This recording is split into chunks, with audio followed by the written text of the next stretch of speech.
जी शेर अफजल मरवत इमरान खान से मुलाकात करके आ रहे हैं, इनसे बात करते हैं, इनसे पूछते हैं क्या बात हुई है। शेर अफजल मरवत आज बिलाहर इमरान खान से मुलाकात करके आगे हैं। जी मरवत साहब, आज क्या बात हुई आपकी? बिस्मिल्लाहिर्रहमानिर्रहीम। खान साहब के साथ 3 माह बाद गले मिला हूँ और गिले शिकवे हुए, उसने भी किए लेकिन मैंने भी किए, और अल्हम्दुलिल्लाह पाकिस्तान तहरीक इंसाफ को मुबारक हो, तमाम गलतफहमियाँ दूर हो गई और खान साहब ने जो है मुझे ज़िम्मेदारियाँ दी है जिनको मैं ऐसे तरीके से, उसका ऐलान चेयरमैन साहब करेंगे बैरिस्टर गौर। और मैं सबको ये कहना चाहता हूँ कि पार्टी के अंदर भी मेरे किसी के साथ इख्तलाफात अगर थे तो आज से ख़त्म है, खान का हुक्म है और खान साहब ने कहा है कि पार्टी के काज पे तवज्जो दें। इंशाअल्लाह आज मैंने खान साहब से वादा किया है, मैंने खान को कहा है कि जी मेरी राय में हमारे पास एहतजाज के अलावा कोई दूसरा ऑप्शन नहीं है, तो लिहाजा मैं अब पाकिस्तान तहरीक इंसाफ के प्लेटफॉर्म के तहत ही पूरे पाकिस्तान में लोगों को निकालूंगा। इसके लिए हम तारीख, स्ट्रेटजी वो तयन करेंगे। 22 अगस्त के जलसे में खान ने मुझे अपना रोल अदा करने का कहा है, तो लिहाजा जलसा भी होगा, उसके लिए कैंपेन भी करूंगा।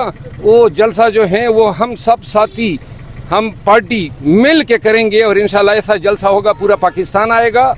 और खान के लिए, खान आज बड़े अच्छे मूड में था, पंजोता साहब भी मेरे साथ थे, मौजूद थे, चेयरमैन साहब आ गए हैं, उनको भी खान ने हिदायत दी है। लेकिन बहरहाल मैं आप सबको आखिर में ये कहता हूँ कि बहुत सारी चीज़ें आज जो मेरे हवाले से थी, वो जिनका प्रोग्राम था वो बढ़ गया। अच्छा, आज एक लंबे अरसे के बाद आपकी मुलाकात हुई है, मुलाकात कैसी थी, क्या बातें हुई, फर्स्ट इम्प्रेशन क्या था और खान साहब से क्या बातें हुई? खान साहब से देखिए मुझे तो बड़ा प्यार आया उन पे, लेकिन शायद वो भी मुझे बड़े अरसे बाद मिलने के लिए वो भी बहुत खुश हुए, बहुत खुश हुए। उनके प्यार उनकी आंखों से छलक रहा था। बहरहाल हम एक दूसरे के साथ मिले हैं और खान तो हमारी मोहब्बत है, बड़ी खुशी हुई मुझे। तो आज वो जो इख्तलाफात की बात थी, आज हम आप मिल के चलना है। खान ने आज मुझे कहा है कि पार्टी में कोई आपके खिलाफ बोले मुझे बताओ, लेकिन आपने नहीं बोलना है, तो लिहाजा मीडिया को भी मैं अर्ज करता हूँ मुझसे पार्टी के इख्तलाफात पे कोई सवाल न करें, क्योंकि अगर कोई इख्तलाफात थे भी तो वो आज से ख़त्म हो गई। 22 अगस्त को तहरीक इंसाफ का इस्लामाबाद में जलसा है, तो उस हवाले से क्या किरदार होगा आप और क्या करने जा रहे हैं? 22 अगस्त को जलसा है। मैं 22 अगस्त के इस जलसे के हवाले से अभी मैं कैंपेन कर रहा हूँ। मैंने गुज़िश्ता 4-5 दिनों में 4 जलसे किए, आज मानसेरा में जलसा है। मैं कैंपेन कर रहा हूँ, मोटिवेट कर रहा हूँ, पाकिस्तानियों को कह रहा हूँ कि अब आपने 22 अगस्त को बताना है कि कौम खान के साथ खड़ी है, और इस तरह नहीं बताना है कि भाई सोशल मीडिया पे बैठ के आप जिंदाबाद के नारे लगाएं। अपने हर साथी, अपने हर ख़ानदान के फ़र्द को लाना है, पूरे पाकिस्तान ने आना है, सिंध के लोगों ने आना है, बलूचिस्तान के लोगों ने आना है, पंजाब के लोगों ने आना है, और खैबर पख्तूनख्वा, कश्मीर, गिलगित बल्तिस्तान, ये लाखों का इकट्ठ होना चाहिए।